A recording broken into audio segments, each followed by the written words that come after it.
Fala pessoal do Nadando com Tubarões, estamos começando hoje mais um episódio e dessa vez eu tenho a honra de receber esse convidado muito especial, Joelson Dantas, o nosso vereador da cidade de Irará, biólogo, professor, músico, é um homem que tem vários talentos aí. Eu já gostaria, Joelson, que você se apresentasse para a galera de casa, falasse um pouquinho sobre você. Saudações a todos que estão nos assistindo, de coração, muito obrigado pelo convite. É uma satisfação participar, né, desse bate-papo. Nadando com tubarões, né? E nadar com tubarões não é coisa fácil. E interessante que é nadando com tubarões com Tiago, né? Então você deve entender bastante de nado em águas profundas, que é uma característica de tubarões.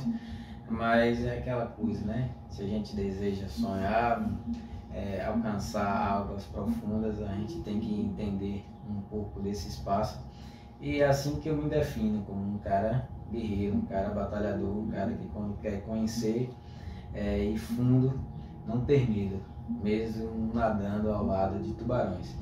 E conforme foi muito bem apresentado, sou o Joelson Dantas, sou professor, essa a minha formação, sou biólogo, tenho algumas habilidades, sou músico, de profissão eu sou servidor público e estou vereador. Não digo que sou vereador, estou vereador, né? É uma coisa que a gente vai falar lá para frente, né? Mas é isso aí, são coisas que vão acontecendo na vida da gente e a gente vai incorporando, né, ao longo da trajetória algumas conquistas e que nos vai somando também conhecimento. Você, Joelson, é um cara que tem vários talentos aí, seja na questão da música, seja na questão política que vem se desenvolvendo agora, na questão de servidor público, também é professor. E dentre essas várias habilidades, eu gostaria de saber qual é que você mais se identifica. Que você olha para aquela área ali que você, aqui eu tenho uma maior identificação, aqui é o meu lugar. Pois bem, eu, como todos, ou pelo menos a maioria das pessoas aqui no município sabem, eu cresci no ambiente rural, filho de agricultores, e a gente aprende a trabalhar na roça, a fazer os trabalhos voltados para a agricultura familiar, e me identifiquei muito com a vida no campo. Mas a gente cresce, se desenvolve, aprende a gostar de outras coisas e a vida pública me encantou. Hoje, ser servidor público, fazer parte de uma corporação que presta serviços a uma sociedade, isso me realiza. Então, me identifico muito. Hoje, apesar de estar no momento no exercício da função de vereador, também sou servidor público do município de Salvador, já fui aqui. O meu primeiro emprego, então, formal, foi como agente comunitário de saúde. E, enfim, apesar de a gente até aprender algumas coisas, ter algumas habilidades, mas o ser servidor público, para mim, é uma grande realização. É uma coisa, Joelson, que não sei você, mas quando a gente está nesse ambiente de público, com pessoas, é uma coisa que a gente vai criando a identificação, Claro. Carinho, aquele negócio de você interagir com pessoas, de você conversar, saber como é que as pessoas estão. Sim, sim, você se sente útil. Eu, quando estava agente comunitário de saúde, eu lidei com muitas pessoas e conheci a realidade de muitas delas.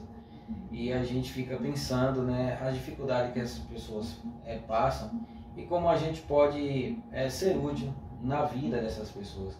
Talvez por conta disso o meu interesse na vida pública, na política também. Mas, em suma, você se sentir útil para alguém, você desenvolver um trabalho que lá na frente vai trazer um resultado, isso também te satisfaz. É o que ia acontecer comigo. Você falou uma vez de como eu sou como um agente comunitário. Eu gostaria de saber de você quais foram as suas primeiras experiências de trabalho como agente comunitário, outras áreas. Bom, desde novinho eu aprendi a trabalhar na roça com os meus pais. Logo aos 18 anos eu fiz um primeiro concurso, fui aprovado, fui chamado, mas não quis assumir a função.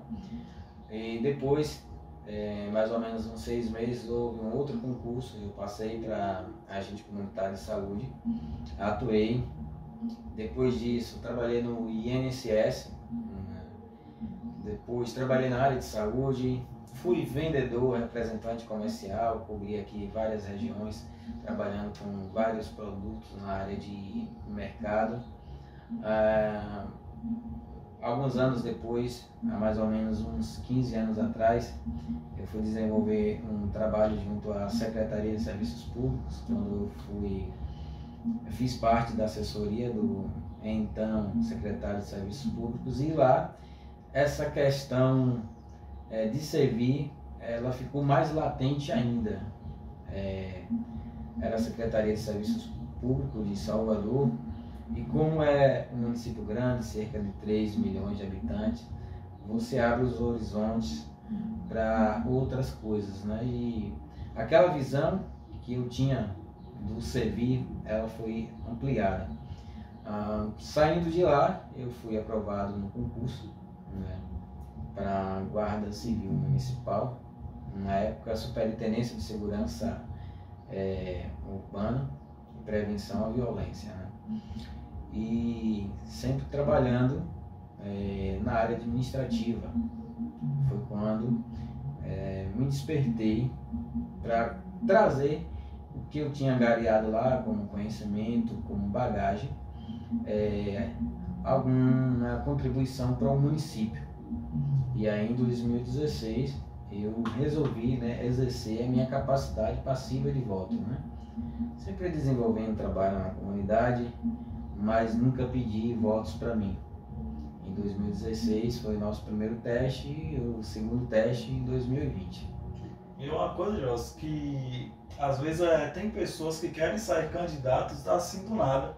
Elas não têm o conhecimento do local que elas trabalham, não desenvolvem projetos, não têm o conhecimento do local que elas estão. E você, desde jovem, sempre nessa questão de serviço público, nessa questão de você estar com pessoas ali, com aquele olhar atento, de poder contribuir, de poder ajudar. Sim, sim.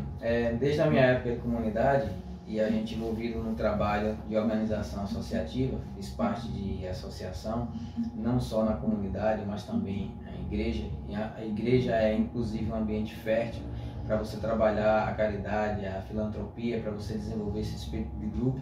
A gente já vinha, né, refinando, né, essa questão da solidariedade, da caridade, do assistencialismo.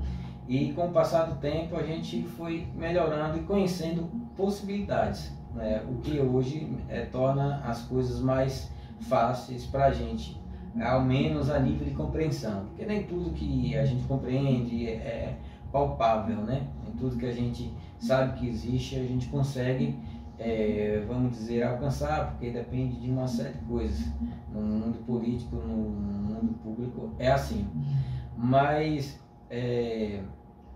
quando você tem determinação, quando você tem um objetivo, e quando esse objetivo é sadio, quando você não pensa em si próprio, você pensa no outro, eu acho que os resultados são melhores e mais satisfatórios, né?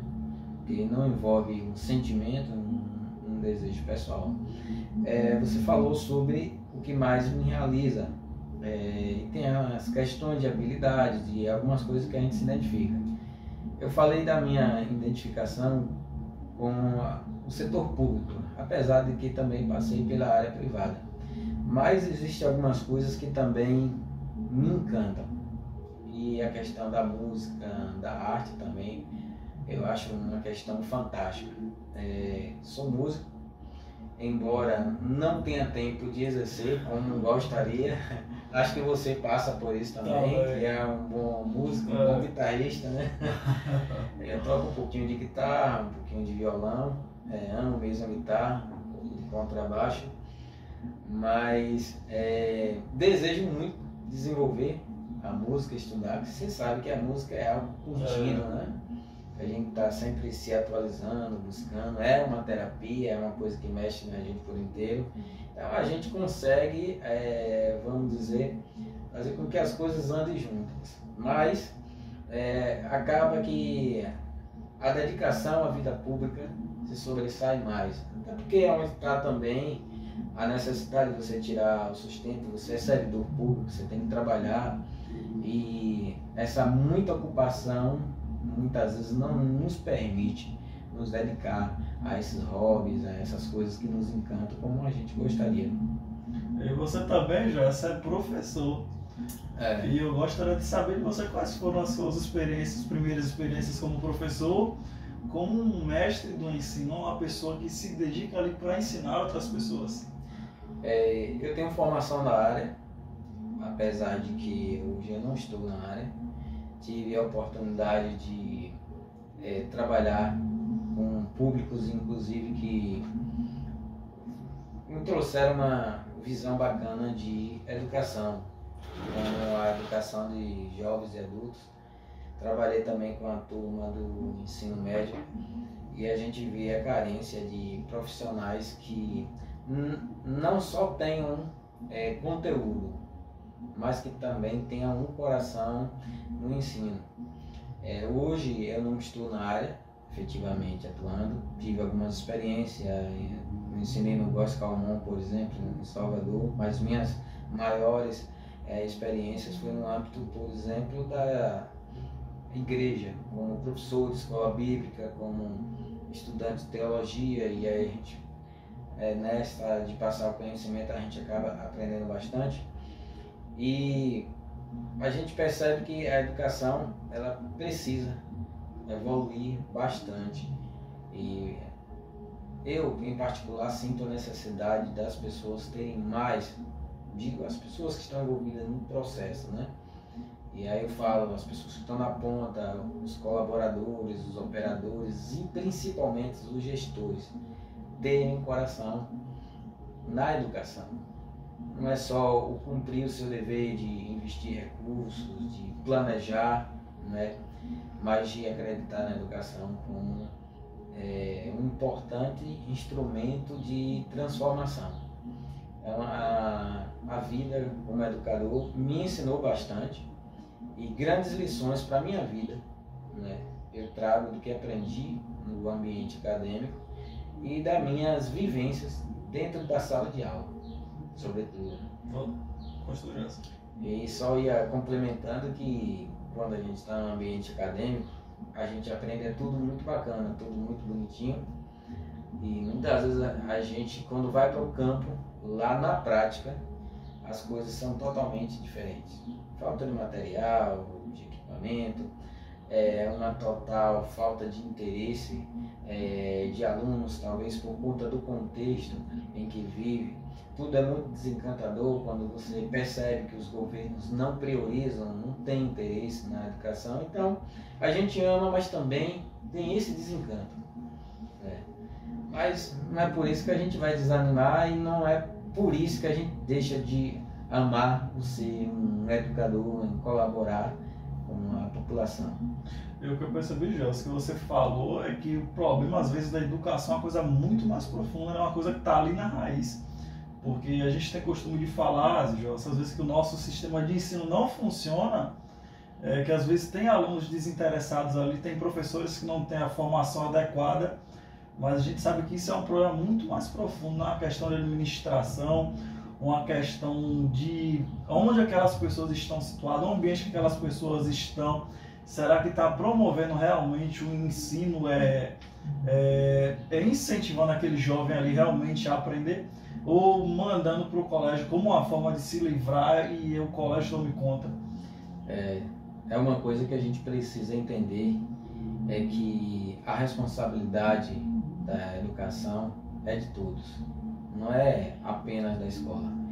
A gente fala de sistema de ensino. E sistema de ensino é algo complexo, que envolve família, envolve comunidade, envolve escola. E quem tem nesse contexto a responsabilidade de fazer a escolarização é a escola. Mas quem tem nesse contexto a responsabilidade de fazer a educação, de educar de modo geral, são todos. Então cada um tem a sua parcela na sociedade. Existe o sistema de ensino, dentro do sistema de ensino nós temos o sistema escolar. professor, aluno, toda aquela parte estrutural, logística, que muitas vezes a gente vê faltando toda uma estrutura que se apresenta desfragmentada, aleijada, né? Embora o que se idealiza uma coisa boa, os governos até apresentam uma cara de que a coisa vai acontecer e de repente nada acontece, mas a gente tem que entender que todos precisam dar as mãos e pensar na educação como um instrumento de transformação. E aí eu vejo o professor bem pago, é uma necessidade, a participação do aluno e da família, a participação da comunidade, a participação da iniciativa privada, a participação efetiva dos gestores, dos governantes e representantes do povo de modo geral, e aí eu falo não só executivo, mas do legislativo, todos de mãos dadas pela educação. Eu acho que dos pilares que se fala, educação, saúde e segurança, o mais importante é a educação, porque todos os outros são dependentes da educação. Você falou, Joelson, dos 3 pilares aí. Eu gostaria de saber de você, se você acredita que a ferramenta é uma das a educação se é uma das ferramentas mais poderosas para nos transformar e transformar o ambiente também que estamos, que é uma coisa que você quase falou aí. Claro, eu vejo a educação como mais do que fundamental, ela é essencial. O país que investe em educação, ele está além. O país que não investe em educação, ele está aquém. Então, para sair de toda e qualquer crise, a gente precisa de cabeças pensantes. Nós temos registros dos governos que investiram em educação e fazem diferença. O país ainda tem índice de desenvolvimento humano muito baixo, índice de desenvolvimento educacional muito baixos, e é um desafio grande ainda no Brasil, como também em Irará. Recentemente nós obtivemos um dado que houve uma melhora na avaliação da educação, mas a gente precisa ir mais além. E, como eu disse, é uma série de coisas. Não é só o ensino, não é só a capacidade do professor, é também ambiente, é uma escola bem estruturada, bem aparelhada, é disciplina. Muitas das vezes, quando não se tem bons resultados, é porque há falta de respeito em relação ao professor e aluno professor. Eu admiro muito os modelos de escolas e de gestão militar por conta disso, por, digamos assim, estabelecer um clima de ordem, né, para que tudo ocorra da melhor maneira possível. Mas a gente tem também pessoas capacitadas, profissionais valorizados. Quando você tem um professor bem pago, quando você tem um funcionário que ele não está ali sofrendo assédio, pressão, os resultados são outros. Então é um contexto de coisas que precisam acontecer para que a educação ela seja produtiva e ela seja transformadora em todos os níveis. Eu me lembro que eu participei recentemente da construção do projeto político-pedagógico. E eu estava ali nessa comunidade onde havia pais que foram alunos e eles não tiveram a vida deles melhorada pela educação. E a constatação que nós chegamos ali, e se continuasse da mesma forma, os seus filhos e os seus netos também teriam as mesmas consequências. Porque a construção do projeto político-pedagógico envolvendo escola, igreja, associação, comunidade, para que se crie, se construa um diagnóstico da comunidade e se faça um plano que atenda às reais necessidades para que os resultados sejam efetivos e para que se identifique os erros e se trate esses erros. E o que muitas vezes a gente padece é da falta de planejamento no ambiente escolar, da falta de investimento Portanto, é uma atividade árdua ser educador, né? Mas ainda vejo a educação como algo que precisa ser levado a sério. E no meu ponto de vista, no Brasil ainda não foi levado a sério a questão da educação. Isso é histórico. Isso é histórico. Eu ia recentemente, você que gosta de ler, então já foi aqui, a primeira coisa que eu vi aqui no seu ambiente de live foram os seus livros. E eu tenho alguns livros de história, e história que são faladas dentro do contexto, como por exemplo 1808, 1822 de Laurentino Gomes, que narra a vinda de portugueses para o Brasil, da família real para o Brasil. Depois ele escreveu uma outra trilogia, Escravidão. E além de ele falar como se construiu, como foi construída a estrutura de governo que a gente tem, ele alude à questão da educação. E a gente percebe que de lá para cá não se mudou muita coisa. Algumas coisas foram sofisticadas, ganharam um ar de sofisticação e de melhoria, mas a gente segue aqueles mesmos padrões. A essência é os mesmos padrões. A essência são os mesmos padrões. Uma melhora aqui e outra ali, claro que a gente se situa no tempo, né? Mas ainda é um grande desafio em Irará, na Bahia, no Brasil e em muitos lugares do mundo da educação. A gente pode falar, Joelson, da importância da formação, da educação, porque a educação, ela trata o ser humano ali na base, Joelson. Todas as outras profissões vão ser decorrentes de um professor que soube trazer o ensino, trazer a informação ali para o aluno, e aquele aluno ele teve um bom aprendizado, aquilo ali refletiu no lugar, no ambiente de trabalho dele, refletiu na cidade dele, refletiu no lugar onde ele mora. Isso foi se propagando. Você falou dos países de primeiro mundo, onde a educação é valorizada, e a gente percebe, Joelson, o alto nível de desenvolvimento em relação ao nosso país, onde a educação é tratada como descaso. Ou seja, o professor não tem direito a um salário de respeito, não tem um direito a um salário digno, ele não se sente valorizado, muitas vezes quando ele está no âmbito de ensino ali, às vezes ele se sente desestimulado por causa do ambiente que ele está, de pressão, de sufocamento, onde não tem ferramentas. E no lugar, Joelson, onde o professor é valorizado, no lugar onde o professor é bem tratado, cuidado, é por isso também que a gente vê a questão das escolas particulares, onde tem muita gente que prefere um âmbito particular, porque sabe que tem uma certa cobrança ali da empresa, do que o ambiente público, onde vem um certo descaso ali com a maneira de ensino. Não sei se você já observou, não é uma realidade só do nosso município, mas de outros municípios também, que professor não põe filhos em escola pública, põe filhos em escola particular. Eu gosto muito do Cristóvão Buarque, de algumas coisas que ele escreve, e ele idealizou a federalização da educação. O que é isso? Um padrão de primeira para tudo, para a educação de base, para a educação média, para a educação superior, salários, estrutura, tudo aquilo que se precisa para se ter o melhor resultado.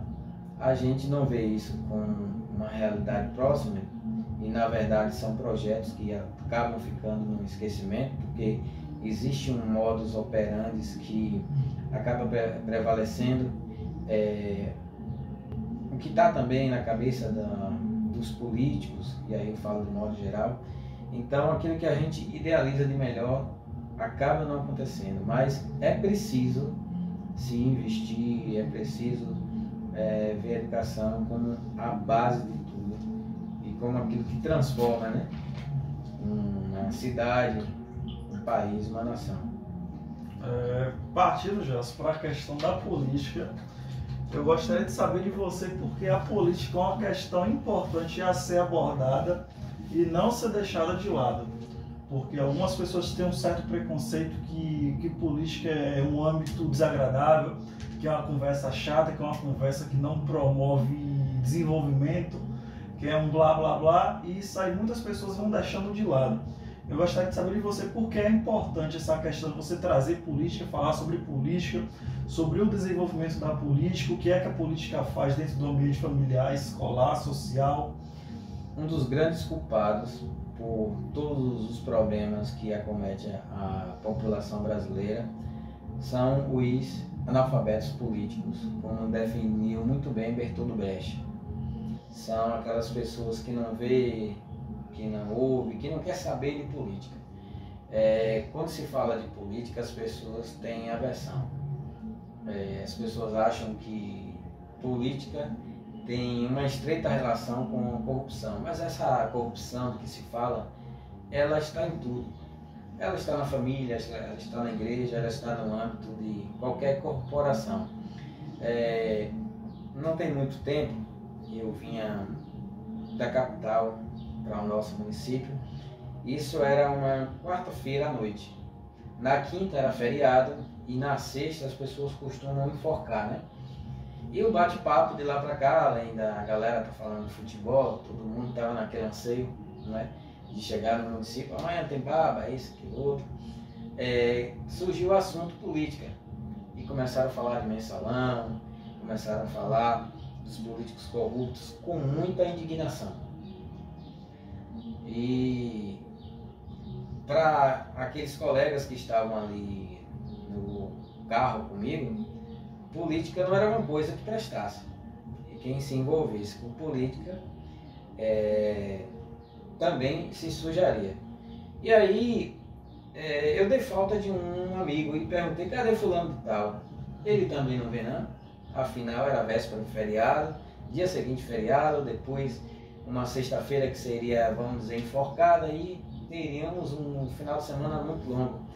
E disseram assim, infelizmente não, porque o patrão não liberou ele na sexta-feira, mas ele deu uma sorte da azor, usou essa expressão, conseguiu um atestado de 20 conto. Lá na Avenida 7 tem um médico lá que ele vende atestado. O bicho deu sorte.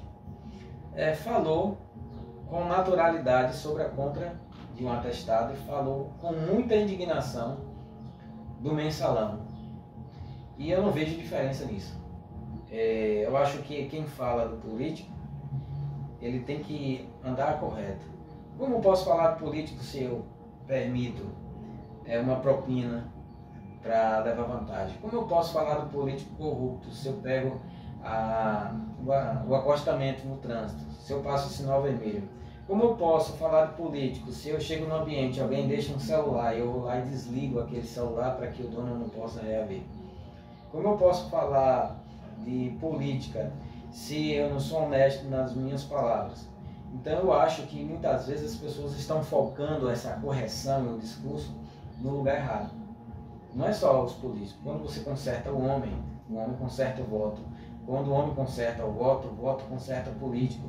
Quando o político ele se vê de uma maneira justa, ele é eleito com consciência, ele transforma todo o sistema. Então é um sistema que se retroalimenta. Eleitor e político, cidadão e político, político e cidadão. A política ela é essencial porque ela está em tudo. Se você compra uma bala, daquela bala ali é cobrado imposto. E o que define isso? A política. O que define a sua taxa de iluminação? O que define a verba que vai custear a escola de seu filho? O asfalto que vai pavimentar a sua rua. Se você entregar isso na mão de bandidos, você acha que isso vai ser bem administrado ou mal administrado? Então as pessoas de bem precisam entrar na política e transformar a política.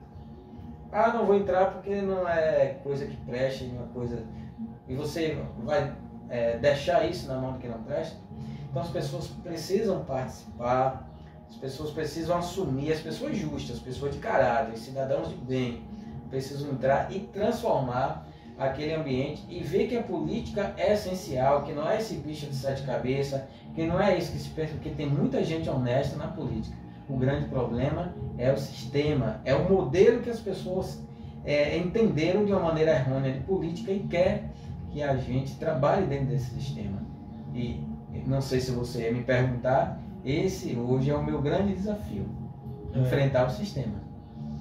O próprio texto bíblico, já você trouxe um exemplo particular aí que você presenciou, fala sobre um texto parecido com isso, que você quer apontar o cisco no olho do teu irmão, mas no teu próprio olho tem uma trave. Você quer apontar o erro dos outros, mas lá nos bastidores o cara está cometendo pequenos erros e falando só da questão do mensalão, e ele está tendo pequenas atitudes aqui, pequenas coisas que não são agradáveis. Ou seja, é uma coisa, Gelson, que primeiro a gente corrige a nossa postura, corrige a nossa pessoa, para depois a gente poder ter a oportunidade de falar mais alguma coisa lá na frente. Porque o mensalão, porque é público, a gente fala que está indignado com a política, porque Ciclano está lá como um governador, como um presidente, está falando alguma coisa errada, está fazendo alguma coisa errada, a gente quer apontar, mas a gente nos pequenos detalhes, Gelson, está fazendo as mesmas coisas às vezes, furando fila, desligando o celular dos outros para não receber ligação, pagando propina, comprando um atestado médico, e a gente quer falar do cara que está lá. Dá o jeitinho brasileiro em tudo, né? Por aí. Eu estava numa fila de supermercado e uma senhora, ela usou uma expressão interessante. Ela disse: eu não voto mais em vagabundo de político nenhum. E começou a falar, se virou para mim falando. E até então ela não sabia que eu era Joelson Dantas, na época eu não era nem vereador, e eu perguntei: por que a senhora não vota? Ela: não vejo ninguém fazendo nada. E eu perguntei para ela: a senhora já foi na Câmara alguma vez neste ano? Eu nem perguntei em 4 anos. Ela: não. A senhora já deu um voto ao vereador, ou um prefeito, um deputado? Já. A senhora procurou se informar? Não. Ela é uma pessoa que tinha um certo letramento. A senhora sabe que é transparência pública? Já ouvi falar. A senhora lê jornal, não está acompanhando? Eu não gosto nem de ouvir falar de política assim. Eu só não quero mais ninguém na minha porta, que eu não vejo ninguém fazendo nada. Ou seja, puxa, como é que eu posso falar de algo totalmente ignorante? E muitas vezes a gente cai nessa armadilha de reproduzir o que a gente não sabe. Ou de avaliar alguma coisa como mal, como errada, como que não está dando certo, e a gente não está no processo e a gente não colabora. Quer ver só, a gente acha que o nosso papel é só chegar lá e votar, mas a gente não cobra do vereador. Muitas vezes, quando alguém vai cobra o cimento, cobra o remédio, cobra a viagem, o transporte, coisas que não são muitas vezes a função.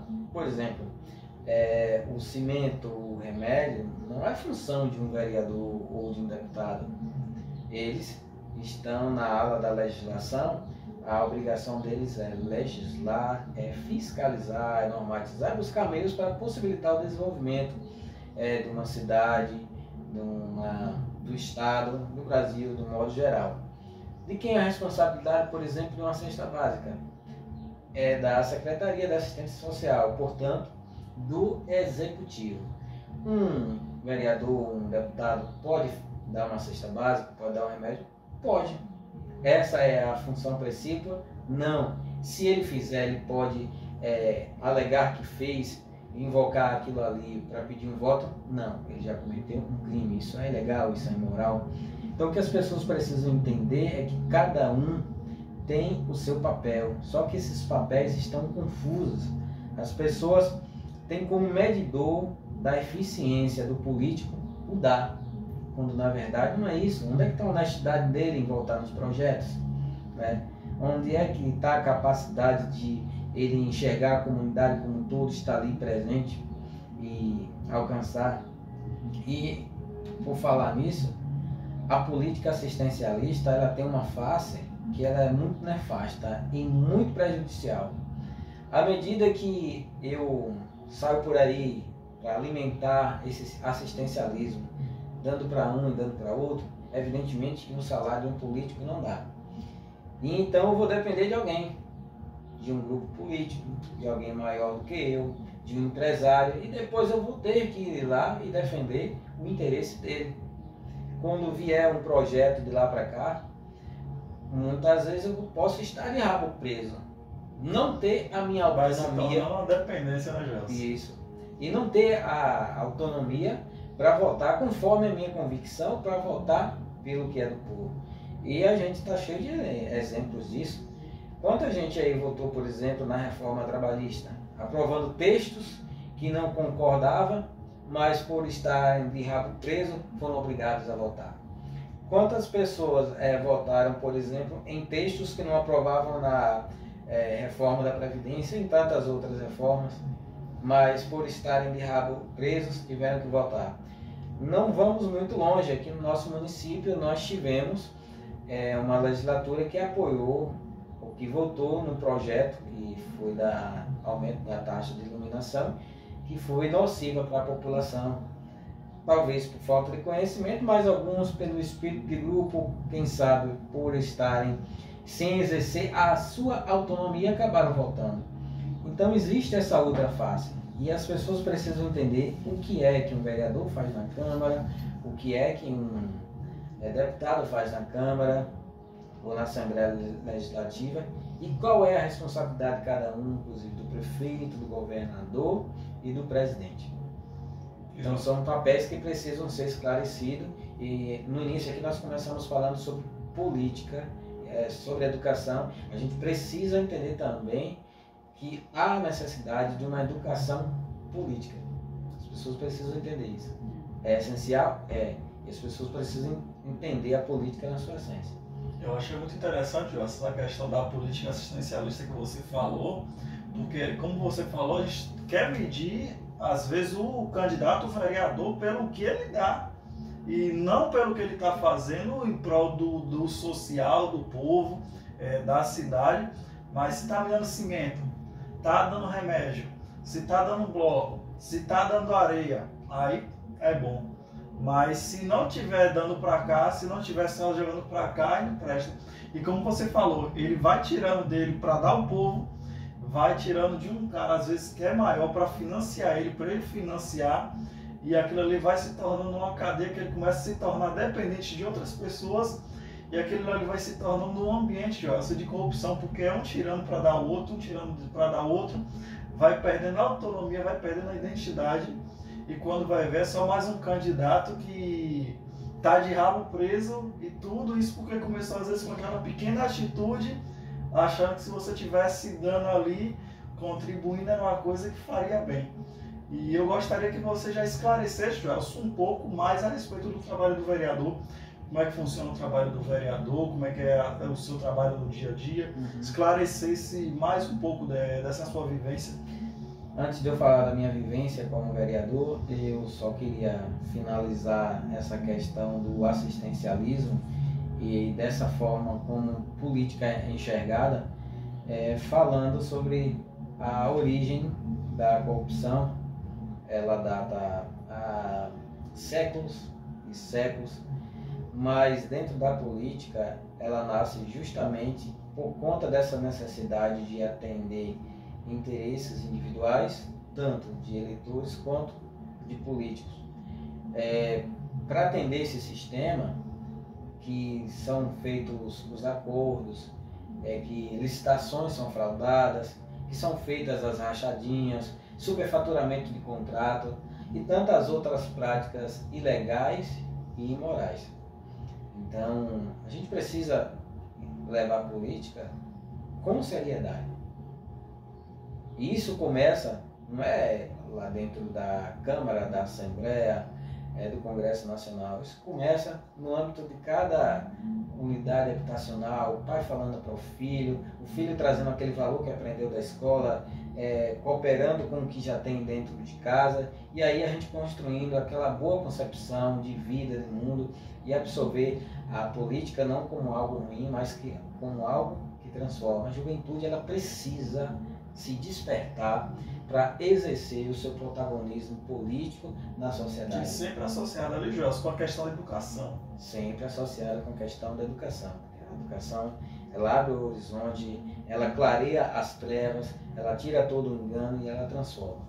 Mas qual é o papel do vereador? O que é que eu e que outros colegas nós fazemos na Câmara? Nós somos eleitos para representar os interesses da população no âmbito da Câmara Municipal. E o nosso papel lá é legislar, nós podemos criar leis, nós podemos aprovar leis, aquelas leis que são da nossa autoria, existem também as leis que são de autoria do Executivo. Nós fiscalizamos as contas, por exemplo, do prefeito, o uso do dinheiro público, se os serviços estão funcionando a contento, se a população ela está se agradando daquele serviço que o Executivo, o Poder Público, de modo geral, está prestando ou não. Nós temos também a função de propor ao Executivo medidas, projetos. Digamos, eu moro na comunidade do Cruzeiro, o que é que eu posso propor para o Cruzeiro? Política de educação ambiental, por exemplo, pavimentação das ruas, a construção de uma praça. Aí, no âmbito da Portelinha, eu vejo um espaço vazio tanto na frente quanto nos fundos da escola Elísio Santana, da creche. O que eu posso propor? A construção de uma quadra, a construção de uma área de lazer, de um ambiente de convivência. Isso pode nascer lá na Câmara, mas a execução é do Poder Executivo, que é do prefeito e dos seus secretários. Isso é prefeitura. E às vezes as pessoas perguntam, olha, a minha rua está assim, está assado, a lâmpada queimou. Cadê o vereador? A comunidade tal, as estradas vicinais estão esburacadas. Cadê o vereador? Cada um tem o seu papel. Qual o papel do vereador ao chegar a uma comunidade? Ele vai identificar esses pontos que precisam ser melhorados, problemas que precisam ser resolvidos. E aí ele pode fazer um ofício, digamos, a Secretaria de Infraestrutura, porque uma lâmpada está acesa durante o dia, ou porque uma lâmpada está queimada durante a noite, ou porque um poste não tem lâmpada, ou porque a estrada vicinal está toda esburacada. O vereador pode chegar aqui no perímetro urbano e ver que um pavimento ali de paralelepípedos, né, estão com as pedras arrancadas. Ele pode fazer um ofício, pode fazer um manifesto, uma indicação e pedir providências. Há uma rua em que as pessoas passam com uma velocidade desmedida, o vereador pode ir lá e solicitar. Então o vereador ele faz esse trabalho, agora ele não executa. E aí muitas vezes nós somos cobrados por aquilo que não é da nossa responsabilidade. E às vezes esses problemas não são apontados porque o vereador não vê. O vereador não vê a lâmpada que está acesa durante o dia, que está apagada durante a noite, não vê que a recepcionista do hospital, do posto de saúde está tratando mal as pessoas, não vê que, por exemplo, uma comunidade, há um loteamento onde a vegetação tomou tudo aquilo ali. Por quê? Porque ele está ocupado fazendo um trabalho que é do executivo, que é de saúde, por exemplo. Ele está fazendo um trabalho que é de executivo, que é de infraestrutura, por exemplo. Então, se cada um fizer o seu papel, exclusivamente o seu papel, fizer bem, as coisas começam a andar. Então, é esse hoje o nosso grande desafio. Quando eu ainda não era político, uma das coisas que eu mais combatia, que eu mais falava, era do vereador Copa do Mundo. Aquele que aparecia só de 4 em 4 anos. Hoje, Tiago, eu tenho a responsabilidade, a obrigação de combater isso. Eu preciso estar presente. Muitas vezes eu não estou presente porque eu estou ocupado na Câmara, num órgão público, desenvolvendo alguma coisa, buscando algum projeto, e muitas vezes demasiadamente ocupado, até com atribuições que me são dadas, mas por a gente entender a necessidade das pessoas, mesmo que não seja a nossa função precípua de vereador, mas a gente acaba fazendo. Então hoje eu não estou presente como eu gostaria. Procuro ao máximo estar presente. Eu sei que é um desafio da maioria dos vereadores. Agora, uma coisa eu tenho procurado fazer, ser transparente, informar. Acho que você acompanha um pouco do meu trabalho e toda segunda-feira eu faço questão de colocar nas redes sociais como foi a minha semana. A cada 3 meses eu faço um jornal informativo para que as pessoas saibam como é que foi o meu trabalho naquele período. Eu acho que você, que paga seus impostos em dias. Eu acho que você que dá um voto de consciência, você tem a obrigação, você tem o dever e o direito de saber como aquele político está trabalhando. Então a gente tenta acertar. A gente não chega a um nível de perfeição. Inclusive eu quero até contar, né, aqui de público, né, com a sua colaboração, entendeu? E com a colaboração de outros amigos que muitas vezes enxergam política como a gente não enxerga. Num jogo de futebol, quem está envolvido ali no jogo às vezes não percebe onde é que está sendo cometido o erro, mas quem está de fora tem uma visão geral. Na política é assim também. É preciso que alguém chegue lá e fale, olha, vamos por aqui, vereador, deputado, prefeito, vamos fazer isso, você acerta melhor assim, ou desse outro jeito, então a gente acerta melhor assim. É muito interessante, João, esse esclarecimento que você está trazendo, e principalmente com a questão dos exemplos, porque são coisas muito próximas da nossa realidade, e às vezes, como você falou, o povo está responsabilizando às vezes você por uma coisa que não é sua, e muitas vezes tem outros vereadores que estão ali executando outras atividades que às vezes não é a principal função dele e acaba perdendo o foco do que poderia estar fazendo. E eu já gostaria de saber de você, Joss, quando é que surgiu esse interesse de sair como candidato? Quando é que surgiu essa oportunidade? Quando é que você percebeu que queria entrar nessa questão da política, poder contribuir? Quando eu ainda era criança, aos 8, 9 anos de idade, eu acho que eu já tinha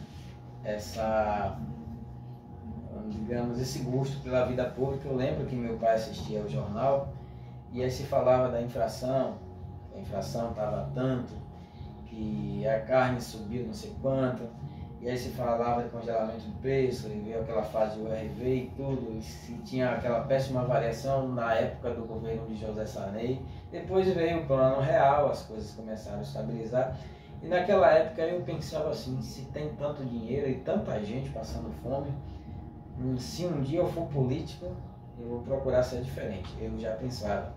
E aquilo ficou só um pensamento de criança, né?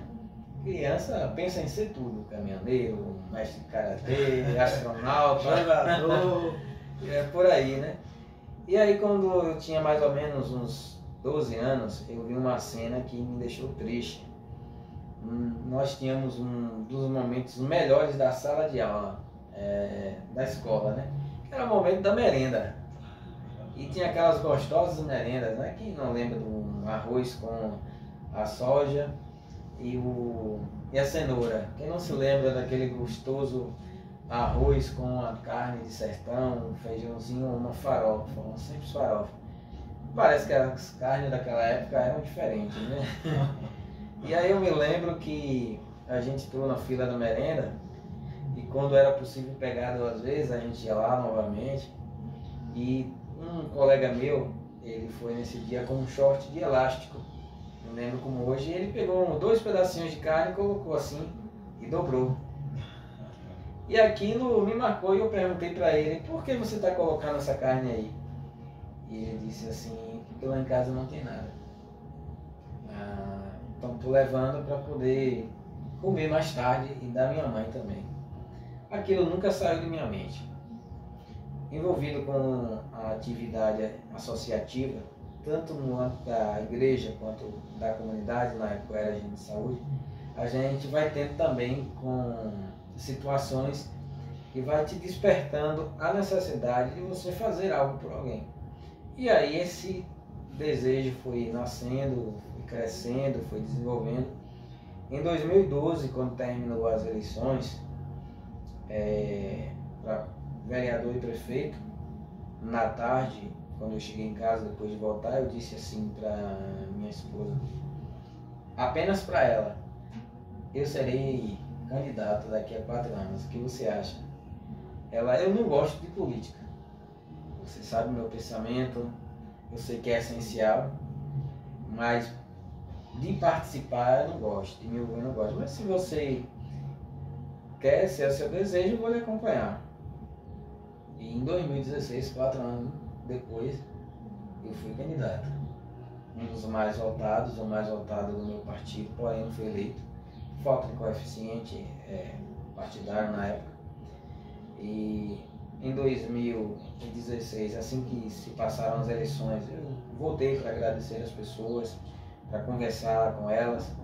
Não parei esses 4 anos de frequentar, aliás, nunca parei, né, de frequentar famílias, de conversar. Isso sempre foi uma coisa minha, não foi nem por política.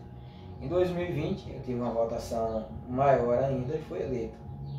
1 ano e mais ou menos 10 meses de mandato, né? E estou aqui enfrentando o desafio.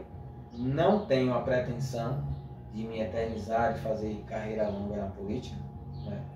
É uma coisa que preciso definir como serão os próximos 2 anos, ou se permanecerei ou não, uma coisa que eu preciso tratar com a minha família. Mas enquanto estiver, quero desenvolver o meu trabalho com muita responsabilidade. Você falou, Gelson, que em 2016 ali quase você foi eleito, e em 2020 você realmente foi eleito, mas que entre esses períodos você nunca, Gelson, deixou de dar o suporte. Sim. Onde você estivesse, as localidades onde você passava, e que ele acompanha pelas redes sociais, sabe que você, esse cara, está sempre presente, sempre para ali para conversar com as pessoas ali, saber como é que elas estão, dar essa ajuda, dar esse compromisso. É a mesma questão do vereador, que Copa do Mundo, como você falou, tem pessoas que na eleição o cara aparece na porta de todo mundo para buscar voto, depois desaparece. E você não, muito pelo contrário, você é aquele cara que em 2016, mesmo que não tenha sido eleito, passando próximo ali nesses 4 anos, você foi um cara que sempre buscou estar atento ao seu local, onde você mora, às necessidades das pessoas, buscando ajudar, buscando contribuir, buscando entender o que aquele pessoal ali estava precisando. E não foi à toa que você foi eleito, né? Inclusive eu fui um dos que votou em você. Fiquei na expectativa em 2016, não deu. Em 2020 fiquei muito feliz que você foi eleito. E a admiração enorme, Gelson, pelo seu trabalho, por você. Porque não são todas as pessoas que têm esse altruísmo, Gelson, de você olhar para as pessoas, entender qual é a necessidade, o que as pessoas estão precisando e o que eu posso fazer para ajudar. Pois bem, eu disse recentemente numa última reunião com poucas pessoas que estavam lá na casa da minha mãe, que eu precisava da ajuda delas. E até esse mês de novembro estarei fazendo uma reunião com amigos, familiares, apoiadores, até colegas também, para tentar, dentro da avaliação que eles farão do meu trabalho, redesenhar a minha forma de fazer política. Eu quero que as pessoas me ajudem a ser vereador, porque eu não sou vereador para mim, eu sou vereador para os outros. Então, não é simplesmente dar o voto e seja o que Deus quiser. Eu preciso de uma iluminação, de entender o que as pessoas querem, que caminho eu devo trilhar para representá-las bem. Então a gente vai fazer essa avaliação, para tentar acertar. Confesso para você que muitas vezes eu tenho errado, e alguns desses erros tentando acertar. Tenho cometido muitos acertos também, principalmente no que diz respeito à comunidade, a questão do apoio à agricultura, a questão da transparência, a questão do apoio à comunidade. A gente tem procurado o melhor, né? E por conta disso que eu tenho buscado parcerias, e essas parcerias têm dado certo, né? Quando a gente não tem os meios, a gente busca esses meios. Então a gente está tentando fazer isso, tá tentando ajudar a gestão também no que é possível, né?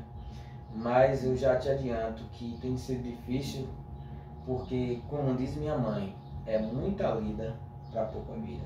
É você acordar cedo, é você dormir tarde. Você tem hoje um equipamento que te ajuda muito, mas que também pode te ocupar muito. E esse celular não para, e o WhatsApp não cala. E se eu deixar, eu passo uma manhã inteira, uma tarde inteira respondendo mensagens. Fico com a sensação de que estou devendo para as pessoas, porque muitas vezes me mandam uma mensagem e eu não consigo dar conta. Porque não é simplesmente oi, bom dia, tudo bem. Existem coisas que eu tenho que procurar as respostas, os meios que muitas vezes não estão comigo, que depende de outra, né? Então é um desafio. mas foi uma coisa que a gente escolheu e a gente precisa dar conta do que a gente toma conta. E você falou, Joelson, ali antes da gente começar, sobre a questão que muitas vezes você tem errado, e eu falei com você, mais ou menos você tem errado, Joelson, tentando fazer, tentando acertar. Porque algumas pessoas, elas erram, mas elas não têm essa percepção de que elas estão caminhando num sentido errado e continuam batendo na tecla de erro. E você não, você é um cara, Joelson, que tem um certo entendimento, sabedoria, conhecimento. E você, como você falou, está sempre tentando ajustar a rota para ver de que maneira você pode potencializar o seu trabalho e corrigir esses erros. E essas reuniões familiares, essas reuniões em grupos que você vem fazendo isso, é justamente para você entender de que maneira você pode melhorar, tentando ser mais transparente ainda. Eu acho que falta muito isso, Joelson, na política, que é a questão das pessoas ouvirem a sociedade, a comunidade, para entender o que é que elas estão precisando, como é que eu posso melhorar meu trabalho, como é que eu posso me desenvolver para trazer projetos melhores para dentro da comunidade, para dentro da cidade. Porque você fazer, Joelson, desenvolver uma lei, desenvolver alguma coisa, você até pavimentar uma rua, o que é que for, algumas pessoas já acham que ela tem todo o mérito para estar insistindo em algumas coisas erradas. Muito pelo contrário, se você acertou de uma maneira, continue trabalhando para acertar de novo e de novo. Ou da mesma maneira, se você está errando, corrija a sua rota para poder fazer um trabalho melhor ainda. A gente precisa ao menos tentar fazer certo e fazer diferente, né? De que maneira você acha, Joelson, que o vereador pode contribuir para o desenvolvimento das localidades, do bairro, da cidade? A gente precisa incentivar, por exemplo, o espírito cooperativista e o associativismo. Eu muitas vezes tive a sensação de que os poderes públicos estão mais miseráveis do que o povo pobre. Não se acha a assistência social que se precisa, não se acha a assistência à saúde de que se precisa.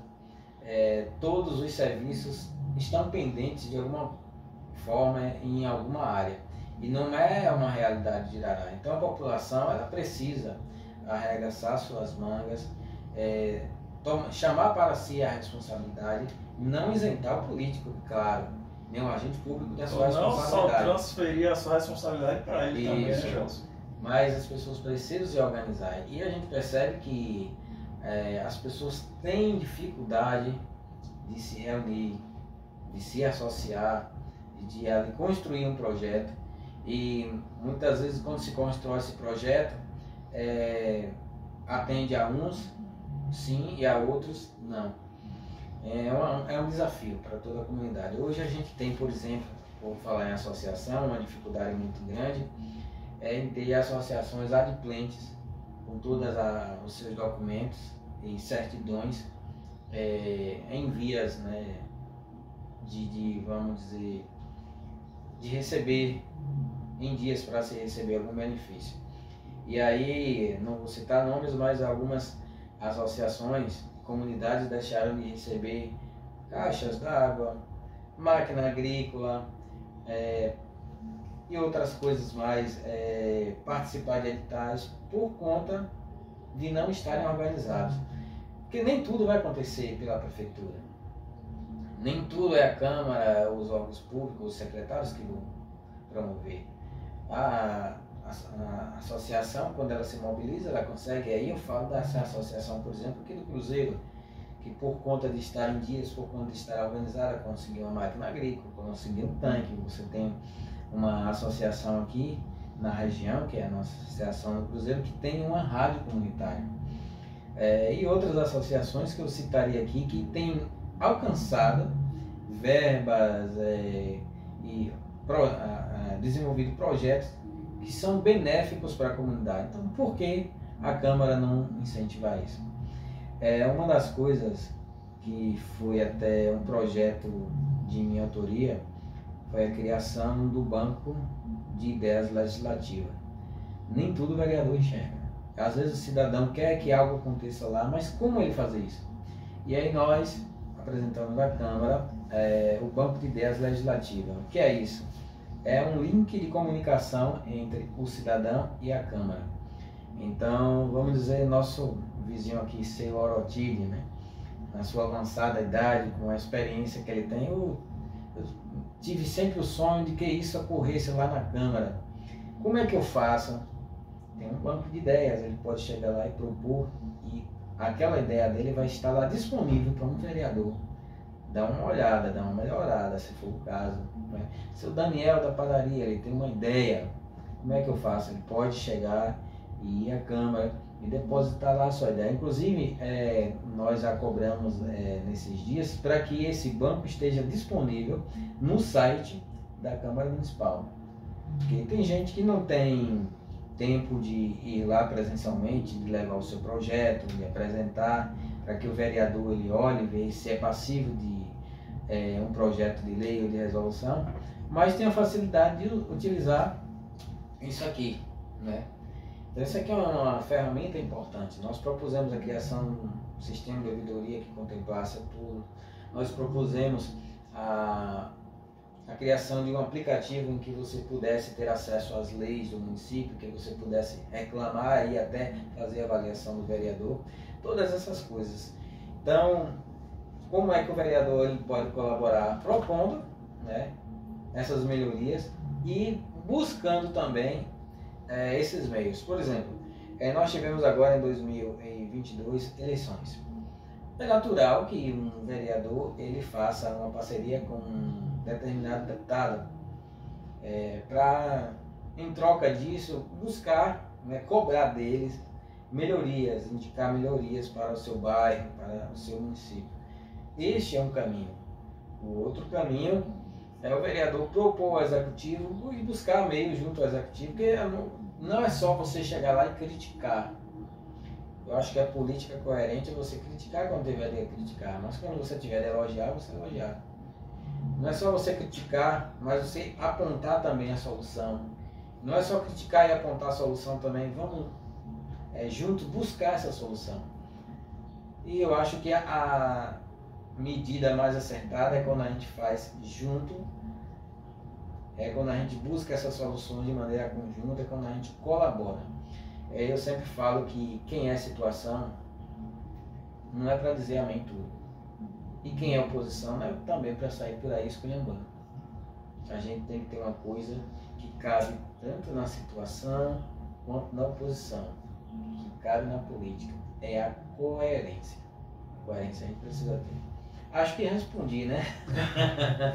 Você falou, Gelson, das comunidades ali, e lá pelo Instagram eu vi que você sempre está procurando promover esse suporte, né? Esse suporte, essa pessoal. Até me perdi aqui. Como funciona, Gelson, as visitas às comunidades com relação às necessidades de cada uma delas? Porque você sempre é esse cara que está dando aquele suporte, mas sempre tem alguma coisa, tem alguma necessidade. Seja na questão de água, de saneamento, às vezes as estradas. Como é que você faz para estar nessas localidades, que o pessoal chega às vezes com algumas reclamações ali, com algumas pendências? Como é que é o seu procedimento ali? Na verdade, a gente não consegue dar conta de todas as necessidades. Por conta do volume, que é demasiadamente grande de necessidades, e aí a gente tem a questão da iluminação pública, a gente tem reclamação de transporte público, a gente tem reclamação de melhorias em estradas, abastecimento de água, e uma série de coisas, né? E o vereador ele acaba sabendo disso por conhecer alguém que é referência naquela comunidade, alguém que tem o nosso número, que nos aciona pelas redes sociais, alguém que vai lá na Câmara, né? E por conta de a gente conhecer, a gente está sempre relacionado tem relação boa na comunidade, a gente acaba indo. Mas eu lhe digo que é desafiador. Por exemplo, hoje um vereador tem direito ao veículo da Câmara apenas 3 vezes no mês. 3 vezes no mês. Se você for fazer as contas aí, uma vez por semana, e ainda faltam uma semana. Esses veículos a gente deveria utilizar para fazer visitas a essas comunidades, para fazer um deslocamento para um distrito, para uma escola, e acaba não dando. A gente acaba até cedendo para uma necessidade de uma questão institucional e até questões pontuais de assistência à saúde, assistência social, enfim. E por conta disso a gente não tem os meios necessários para visitar todas as comunidades. É importante e é preciso que seja feito? Sim, mas a gente não tem esses meios. E aí a população muitas vezes reclama dizendo, está certo, viu? Na época da eleição, todo mundo acha seus meios, que vai até com seus meios particulares. Nos outros períodos, não. Então, o que é que eu faço? Costumo ir em reunião de associação, costumo ir em reunião de grupo, em bate-papo, quando é em comunidade. Às vezes tem um evento na determinada comunidade, uma mini-copa, um bingo, a gente vai, mas nem sempre a gente consegue. Quando eu conheço alguém em determinada região, às vezes costumo ir lá, às vezes vou de casa em casa, de porta em porta, mas a gente não consegue dar conta do município. Alguém me disse que quem muito abraça, pouco aperta. Quando a gente é vereador, a gente é eleito para o município todo. Só que quando você adota uma comunidade, você trata dela melhor, né? E eu tenho procurado tratar de minha comunidade, mas sem prejuízo de ser vereador do município todo, que a gente não pode deixar. Hoje tem comunidades que eu não consegui ir. Eu me lembro, e aí eu vou falar pontualmente da comunidade do Espinho. Eu não fui para lá pedir votos. Eu sei que dezenas de pessoas foram para lá. A maioria esmagadora nunca retornaram na comunidade do Espinho, que é a comunidade carente. As comunidades fronteiras, e aí falo da Jurema do Milagre, Fazenda Cocos, Nossa Velha, Barro Vermelho, que são comunidades que ficam mais distantes e os agentes públicos pouco vão lá. No meu ponto de vista, onde tem uma vida, o poder público precisa alcançar. Então são coisas que a gente precisa rever na política e assistir ao máximo possível.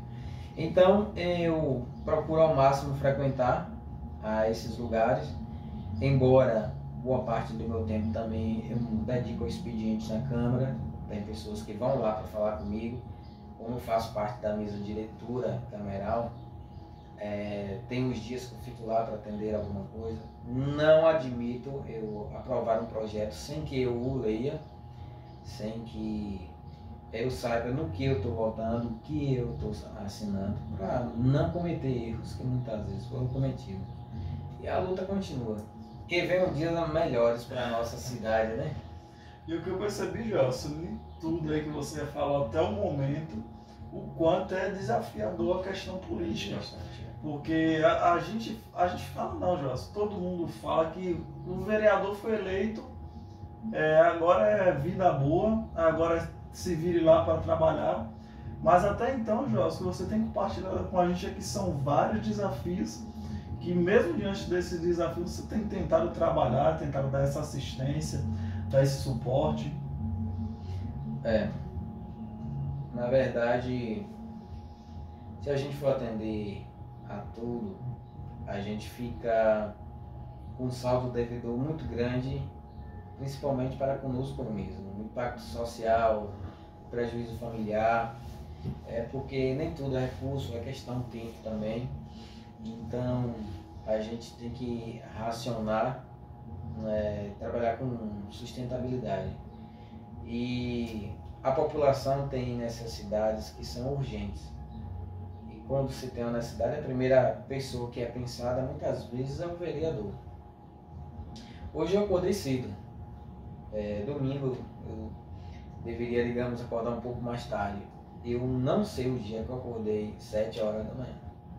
Todos os dias, sem exceção, raras vezes eu consegui no outro horário, mas acordo 5 horas da manhã.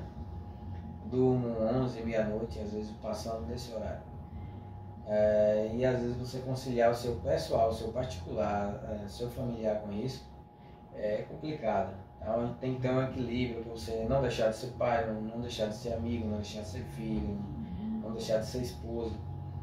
É complicado. E hoje nós temos um agravante, a população ela precisa saber disso.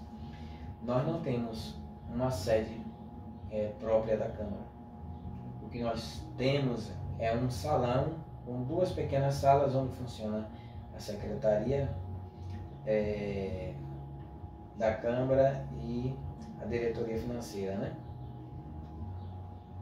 Órgãos da estrutura organizacional. E uma sala de 2 por 3, onde muitas vezes a gente, de uma maneira apertada, senta ali para se reunir. O vereador não tem um gabinete, lá não tem um banheiro, lá não tem uma copa. Se você chegar hoje para conversar um assunto da comunidade, o vereador não tem onde ele receber. Nem um banheiro você vai achar. Nós estamos tentando mudar essa realidade pela primeira vez em anos de legislatura. A Câmara ela está empreendendo um projeto de construção. Uma outra dificuldade que nós temos, só temos 2 veículos para atender a 11 vereadores.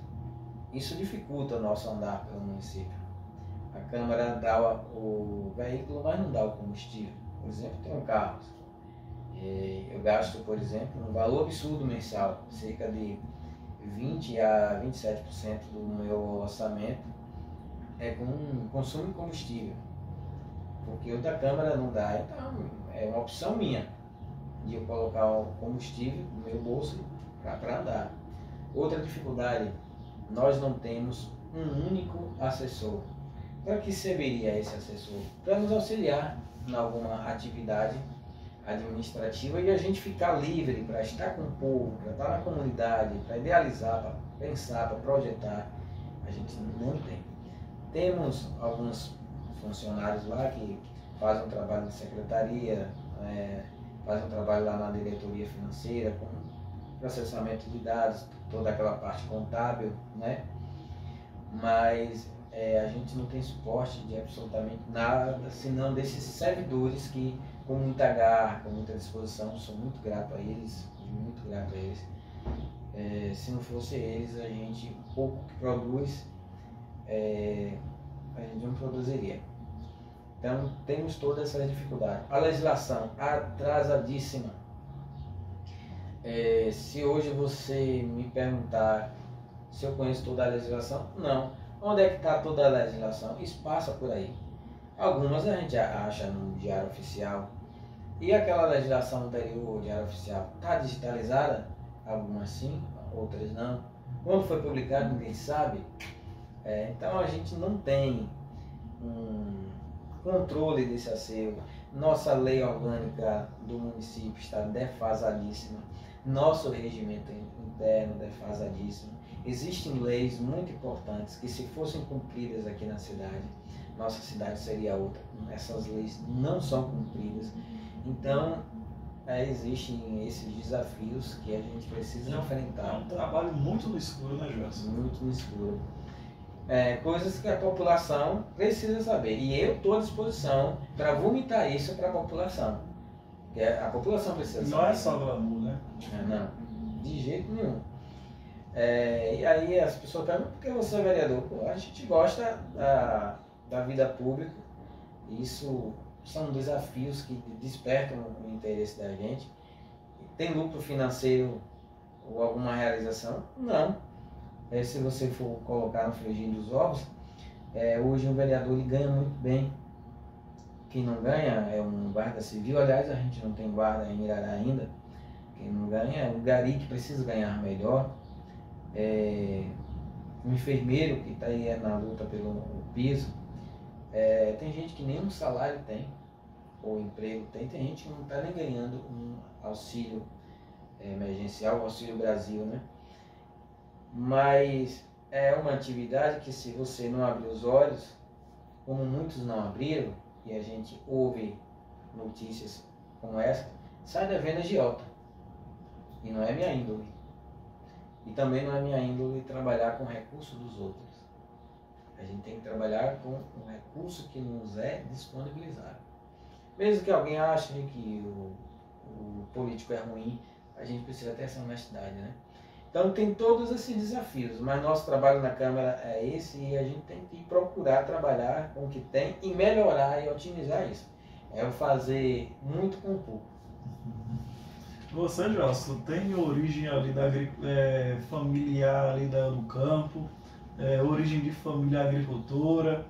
Recentemente eu vi uma foto sua ali, se eu não me engano, em Pedrão, Fragmento Simões, com o pessoal raspando mandioca ali. Sim.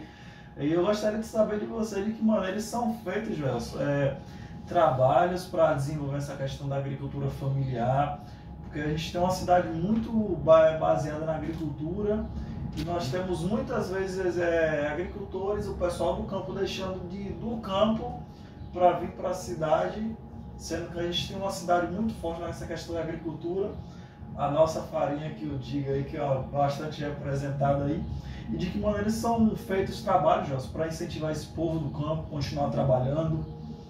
Pois bem, eu nasci, que sou natural de Irará. Meu pai é agricultor, minha mãe é agricultora. Sou de uma comunidade quilombola com muito orgulho. Costumo dizer que eu sou quilombola vindo de uma família escravizadora, que é a família do meu pai, de Pele Branca, que é a comunidade ali das Pedras, e também de uma família escrava de minha mãe, Pele Negra, ali da comunidade da Baixinha Leal. E a gente aprende a trabalhar na roça. Hoje eu faço tudo de roça. Se me botar no meio de uma roça, eu vou saber fazer tudo. Não tenho mais o pique, né, que tinha antes, mas a gente entende que um município como Irará tem essa forma de cultura, ele precisa alçar voos maiores.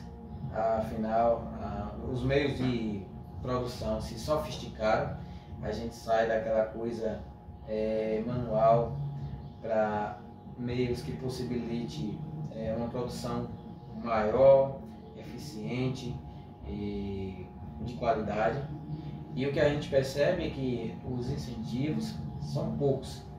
A gente tem o chamado êxodo rural. Os jovens crescem e não têm aquele desejo de ficar mais no campo. Querem estudar ou trabalhar fora. Tudo porque falta desenvolver esse sentimento pela coisa do campo. E o campo dá. As pessoas pensam, Irará poderia ter uma fábrica. Poderia. Irará poderia ter uma grande indústria. Poderia. Para isso é necessário algumas coisas. Estrada, água, fonte de água boa, energia de qualidade, mão de obra qualificada, incentivos fiscais, né? E estrutura, que é o que normalmente muitas empresas pedem para o município. Tipo, Irará não tem como concorrer com Conceição de Jacuípe. Conceição de Jacuípe está às margens da 101, que é uma estrada federal, próximo a 324 e próximo a um polo empresarial que é Feira de Santana. Entre Irará, que fica mais distante, com estrada ruim, uma empresa vai preferir Irará ou Santana ou Conceição do Jacuípe? É claro que é Conceição de Jacuípe. Mas se Irará tivesse outros atrativos, por exemplo, Irará puder dar um galpão, uma estrutura para uma empresa grande vir se instalar, incentivos fiscais, isentar totalmente de impostos, será que não vai ser um atrativo, mesmo que esteja distante dessas vias de acesso? Talvez sim. Então são alternativas. Tive notícia de que a Fujibeg do Coração de Maria esteve aqui no município para conhecer as estruturas públicas, algum crédito que pudesse servir para eles instalarem um módulo deles aqui. Tive acesso a um pessoal do Rio Grande do Sul que tem o interesse de trabalhar no Nordeste, por conta de que a mão de obra é um pouco mais barata, tem outras coisas que justificam de se instalar aqui, por conta até também da carteira de clientes deles, que muitos clientes são daqui. Então, do ponto de vista logístico, é melhor se instalar na Bahia. Porém, eles pedem uma estrutura. A empresa quer vir, quer se instalar, mas não tem essa estrutura. Então, são coisas que ainda precisa ser pensada.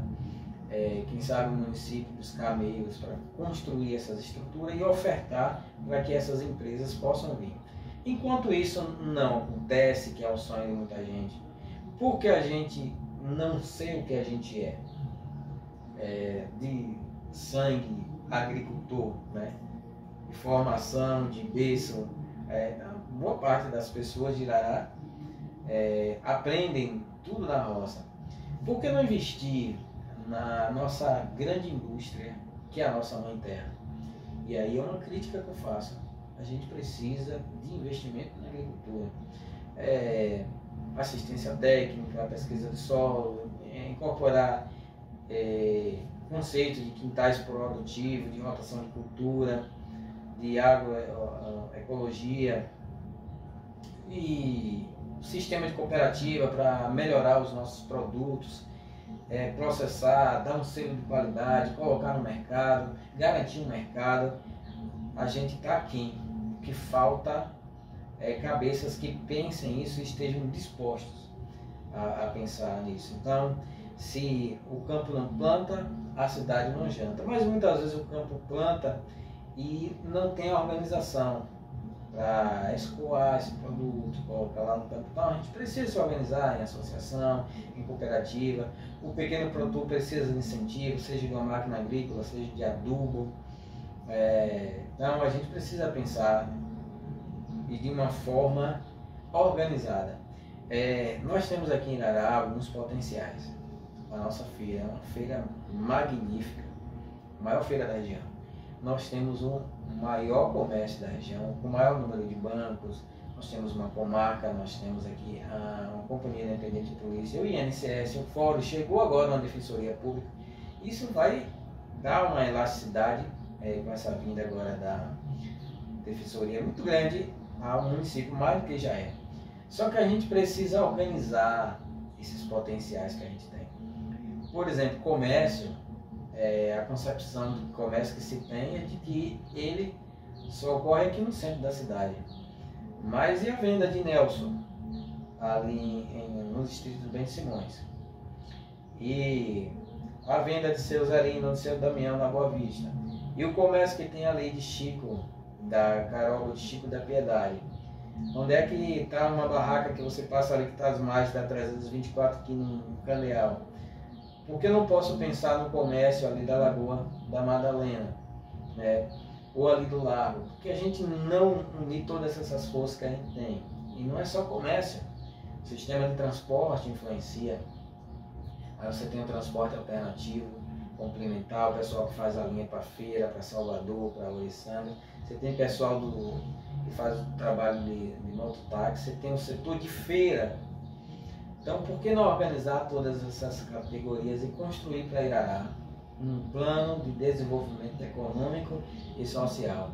Então, eu penso que Irará, que tem uma população economicamente agrícola, que tem um comércio forte, neste aspecto, neste sentido, de se unir para construir um plano de desenvolvimento para o município, sobretudo para a agricultura, porque boa parte da nossa população vive no campo. Então, hoje eu não estou no campo, já trabalhei no campo, onde eu vou, sento, raspo mandioca, mas eu tenho essa visão de pensar Irará para frente. Eu vou pegar, Gelson, esse gancho que a gente falou da agricultura e vou trazer isso para a saúde. Eu quero perguntar a você como é que você enxerga a questão da saúde, seja na cidade de Irará ou seja estadual, de que maneira vem sendo feito também trabalhos para desenvolver essa questão da saúde, para dar uma assistência melhor ao povo que chega ali, para dar esse suporte com equipamento, com remédios. Eu aproveito até para lhe noticiar que apresentei diretrizes, isso num projeto de lei, para a criação do programa Saúde no Campo. O que é isso, Joelson? É um programa em que o agricultor ele receba assistência como agricultor, assistência à saúde. O agricultor ele tem contato com agrotóxicos, ele faz o manuseio de máquinas e equipamentos que muitas vezes ele não recebe uma orientação para isso, ele está sujeito a acidentes que vão invalidá-lo. Ele tem acesso a verminoses, a pragas que muitas vezes ele tenta combater de uma forma, digamos, sana e muitas vezes insana, de uma forma que pode até trazer prejuízo à sua saúde. Então foi uma medida. Mas eu vejo saúde de um modo geral, com a seguinte ótica: a gente precisa investir na saúde preventiva. E a gente precisa investir bastante na educação, na atenção básica. Fala-se muito de emergência, fala-se muito em... A gente tem um hospital de grande porte, mas eu acho que quando você tem uma boa atenção básica, você já avança bastante no município. E aí eu destaco a importante figura do agente comunitário de saúde. Aquele camarada que está lá na sua porta, aquele camarada que está lá visitando, lhe orientando, lhe informando. Ele é um vigilante junto com você, ele constrói saúde junto com você. Por que não educar a população para essas questões de saúde? Por que não investir mais na prevenção? Quando você investe na prevenção, você economiza dinheiro. Há cálculos que são feitos por aí, inclusive países, que a cada $2 que você investe no combate ou para remediar doenças, que você acaba não trazendo de volta, você não obtém muito resultado, mas a cada $2 que você investe na prevenção, lá na frente você economiza 3, né? Não tenho acesso a esses dados agora, mas falei só para exemplificar. Então, eu acho que a gente deve trabalhar, sobretudo, na prevenção. Na prevenção a doenças, se trabalhar, inclusive, envolver comunidade, envolver igreja, associação, bairro, comércio. A gente precisa até se abrir para a questão grupo, né?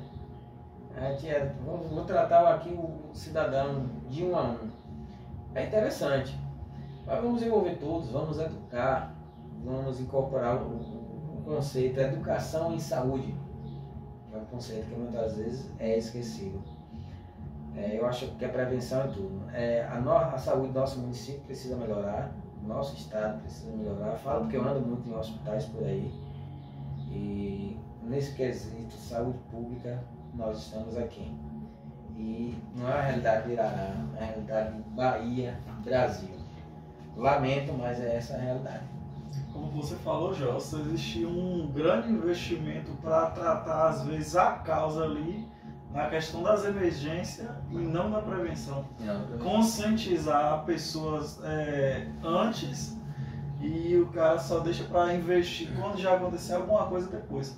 Ou seja, se você gastasse os R$2 aqui, você economizaria 3 lá na frente. E o governo deixa para investir lá na frente, depois que já teve esse processo todo aí. Quer ver uma coisa? Nós estamos no Setembro Rosa, né? E a gente sabe que o câncer que mais mata mulheres é o câncer de mama. Nós vamos entrar no Novembro Azul. Outubro Rosa, Novembro Azul, não é isso? Eu tô fora. Pois é, então a gente sabe que quimioterapia, radioterapia é algo muito caro, muito caro. Mas um exame de toque, um exame para identificar alguma coisa que ainda é precoce, não é tão caro. Porque não faz um trabalho de conscientização, né, Gelson? Então tem muitos homens e mulheres por aí que precisam abrir a mente para isso. E muitas vezes não fazem esse trabalho de prevenção porque não acham os meios. Ou quando acha, vem com uma certa demora, as coisas já aconteceram. Muita gente não vou nem lá porque eu não consigo, né? Não acontece muito nisso. Então eu ainda vejo saúde preventiva como o melhor caminho para a gente evitar gastos públicos e a gente ter melhores resultados na saúde como um todo.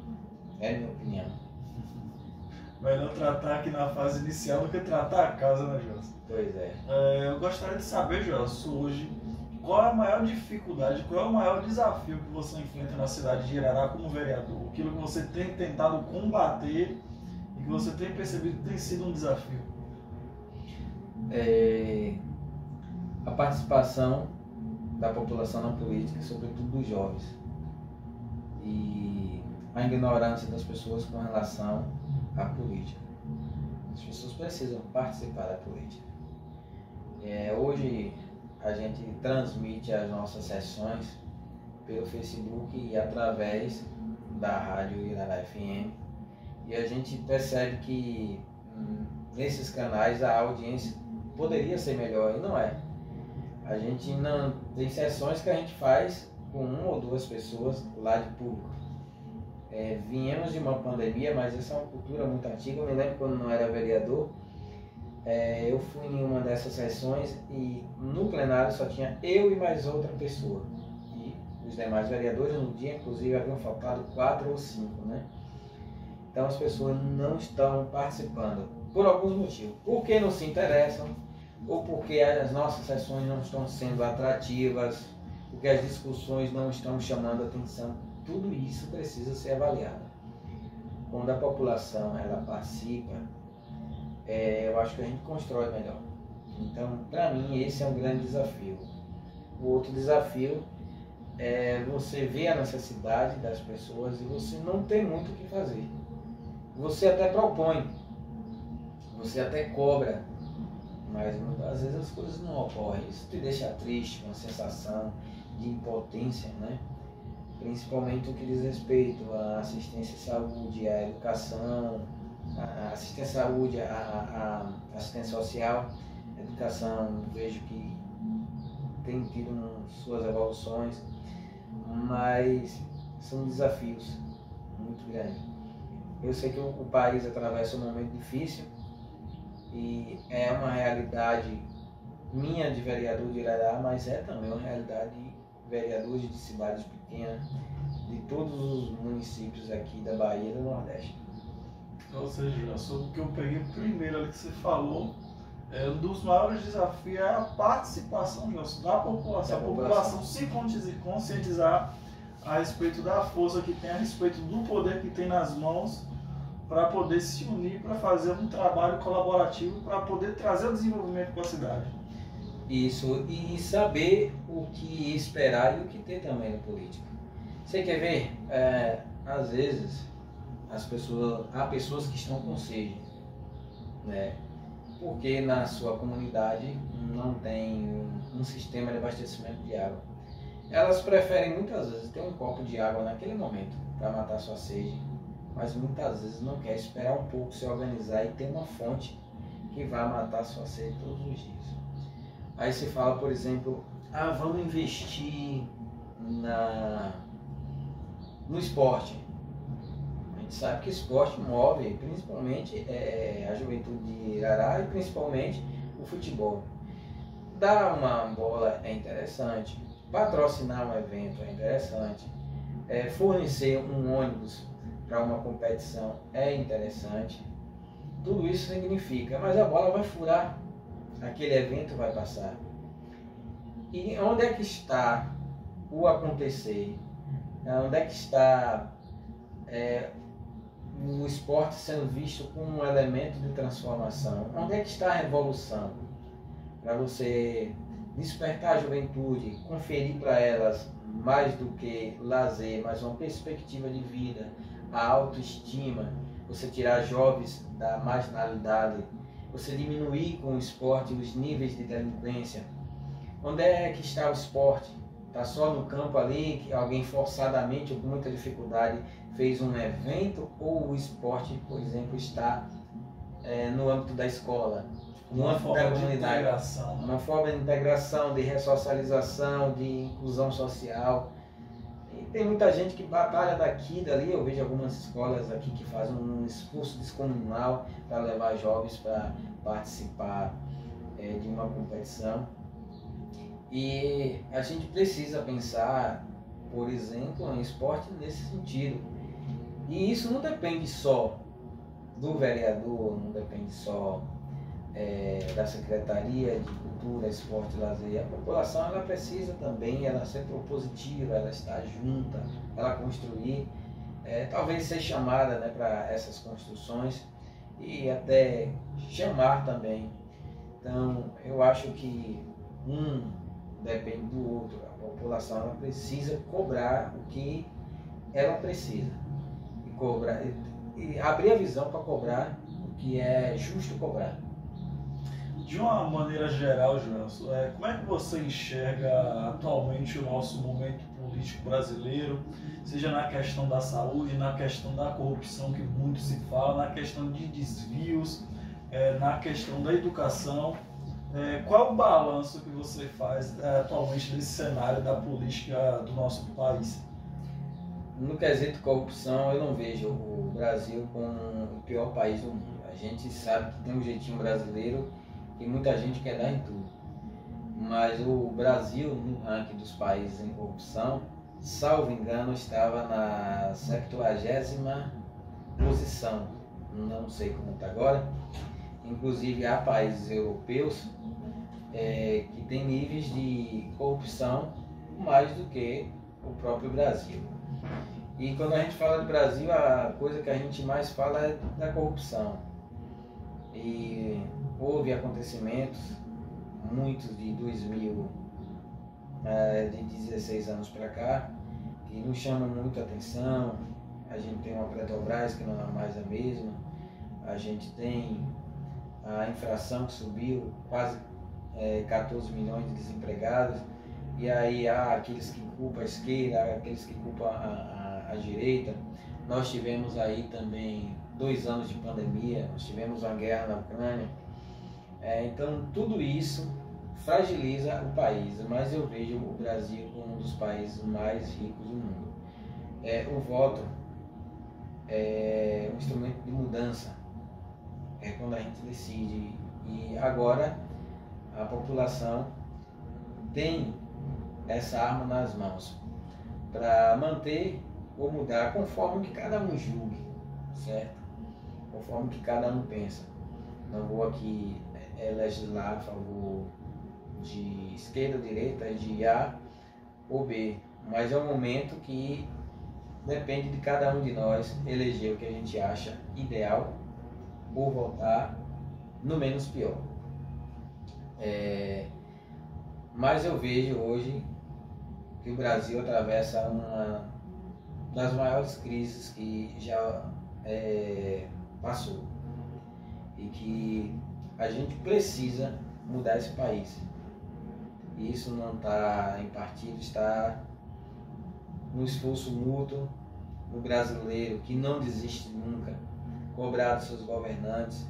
Às vezes a gente só responsabiliza o prefeito, o governador e o presidente. E onde é que está a justiça dos deputados? Quando as coisas estão acontecendo na cidade, o prefeito está trabalhando. Quando não está acontecendo, que prefeito ruim, não é verdade? Mas também a Câmara tem a sua responsabilidade. Os vereadores também têm a sua responsabilidade. Então vamos cobrar dos nossos representantes, deputados, vamos exercer o nosso protagonismo político para mudar esse quadro, né, desolador que o país tem atravessado em muitas das suas áreas. A gente se preocupa com a questão moral, com a questão da família, mas também tem a questão da economia. Passamos por maus bocados.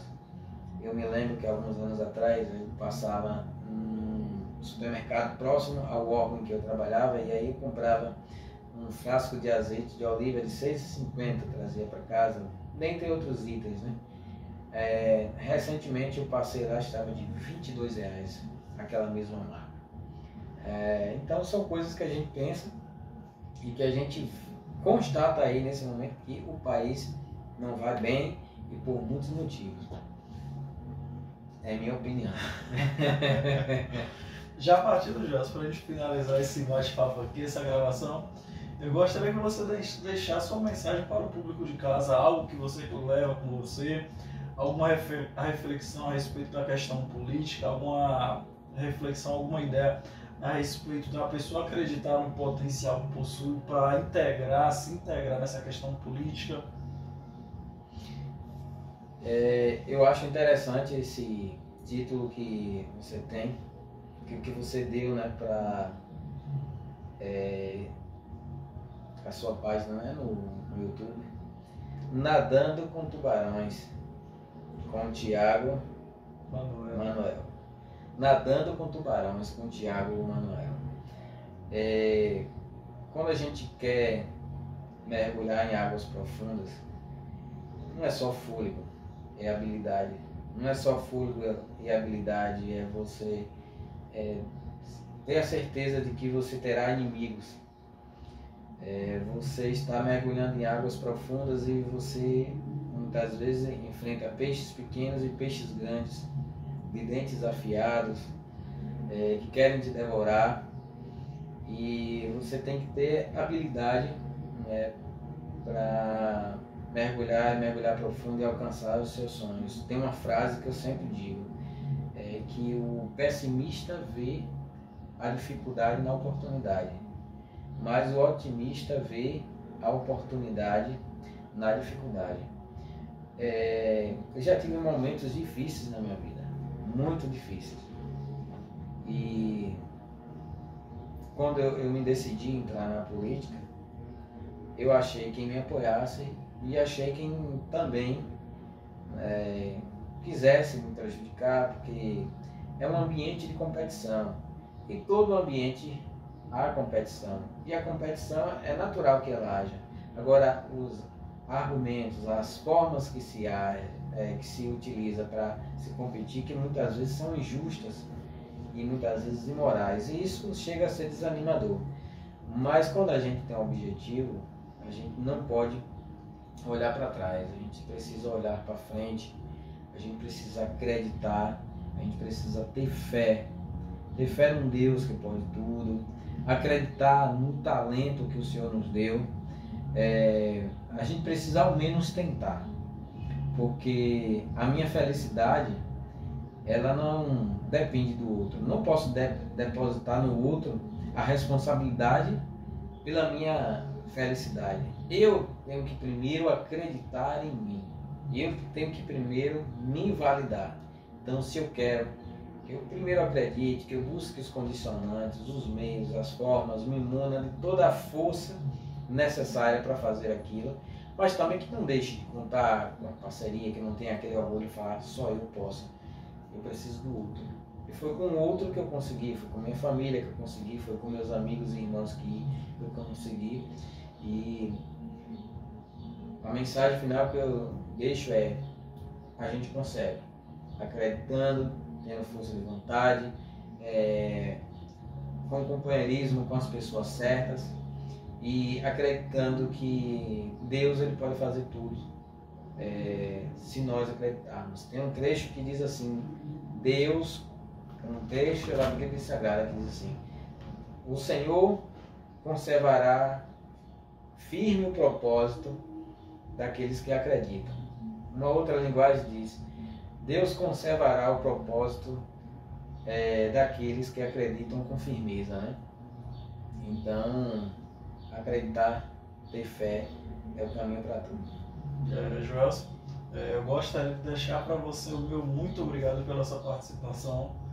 Dizer que para mim foi gratificante ter você aqui, ter esse compartilhamento a respeito da questão política, a respeito da questão pessoal, poder trazer esse conhecimento aqui e explanar mais um pouco dessa área de atuação sua, porque às vezes tem muita informação no escuro, muita falta de conhecimento, e você ter essa oportunidade de esclarecer isso aqui para o pessoal de casa, eu tenho certeza que vai ser muito agregador, vai esclarecer muitas informações, tirar muitas dúvidas e te deixar meu muito obrigado.